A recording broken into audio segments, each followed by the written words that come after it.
कभी सोचा है कि कुछ लोग इंग्लिश में इतनी आसानी से, इतने फ्लो के साथ कैसे बात कर लेते हैं? इसका ना एक बहुत बड़ा राज है और आज हम उसी राज से पर्दा उठाने वाले हैं।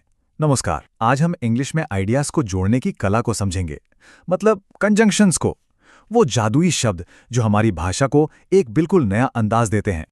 अक्सर ये सवाल मन में आता है ना कि हम छोटे छोटे अलग अलग सेंटेंस से आगे कैसे बढ़ें, अपने विचारों को एक माला में, एक फ्लो में आसानी से कैसे पिरोएं। जरा स्क्रीन पर बाएं तरफ देखिए, I like T, I like coffee.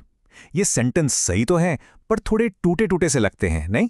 अब दाएं तरफ देखिए, I like T and coffee. कितना स्मूथ और नेचुरल लग रहा है। और ये सारा कमाल किया है सिर्फ एक छोटे से शब्द एंड ने। तो इसका हल क्या है? अरे हल तो इन छोटे छोटे जोड़ने वाले शब्दों में ही छिपा है। चलिए जरा और करीब से जानते हैं इनको और देखते हैं कि ये असल में काम कैसे करते हैं। ग्रामर की दुनिया में हम इन्हें कहते हैं कंजंक्शंस, हिंदी में कहें तो समुच्चय बोधक शब्द। और इनकी परिभाषा बहुत ही सीधी है। ये वो शब्द है जो दो या दो से ज्यादा शब्दों, वाक्यों या वाक्य के हिस्सों को आपस में जोड़ देता है, उनके बीच एक मजबूत कनेक्शन बनाता है। इससे याद रखने का सबसे आसान तरीका पता है क्या है? बस इतना समझ लीजिए, कंजंक्शन मतलब जोड़ने वाला शब्द। इसका बस एक ही काम है, अलग अलग आइडियाज को एक साथ लाकर एक पूरा और दमदार सेंटेंस बनाना, जिससे सुनने वाले को बात फट से समझ आ जाए। कंजंक्शंस के बिना हमारी बातें थोड़ी रोबोट जैसी लग सकती हैं, टूटी फूटी सी। पर जैसे ही हम इनका सही इस्तेमाल करते हैं ना, भाषा में एक फ्लो आ जाता है, एकदम नेचुरल, ठीक वैसे ही जैसे कोई नेटिव स्पीकर बोलता है। तो क्या सारे कंजंक्शंस एक जैसे ही होते हैं? जी नहीं, बिल्कुल नहीं।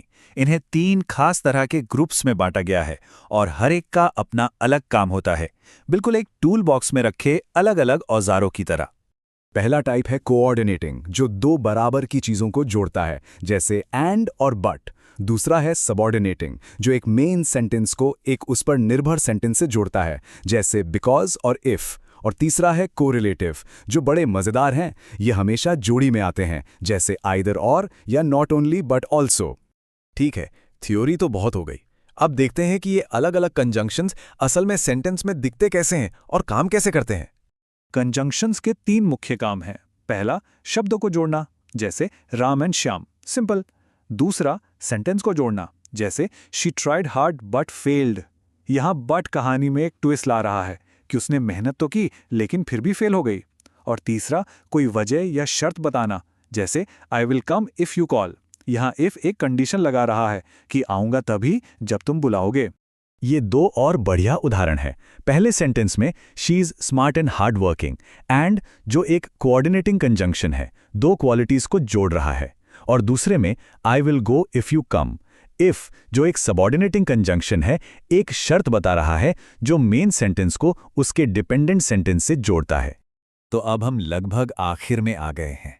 सवाल यह है कि ये सब सीखने का असली फायदा क्या है? सीधी सी बात है, इसका सीधा कनेक्शन है इंग्लिश की फ्लुएंसी और कॉन्फिडेंस से। कुछ बातें गांठ बांध लेनी चाहिए। पहली, कंजंक्शंस वाक्यों को एक बहाव देते हैं। दूसरी, सही कंजंक्शन का इस्तेमाल करना बहुत बहुत जरूरी है, क्योंकि गलत शब्द चुनाना तो वाक्य का पूरा मतलब ही बदल सकता है। जरा सोचिए, एंड की जगह बट लगाने से बात कहां से कहां पहुंच सकती है। तो कुल मिलाकर बात यह है कि कंजंक्शंस को समझना और उनका सही इस्तेमाल करना इंग्लिश को ज्यादा नेचुरल और फ्लुएंट बनाने की तरफ एक बहुत बड़ा और मजबूत कदम है। तो अब क्या ख्याल है, छोटे छोटे वाक्यों को जोड़कर बड़े और असरदार वाक्य बनाने के लिए सब तैयार हैं? बस प्रैक्टिस करते रहिए और फर्क खुद ब खुद महसूस होगा।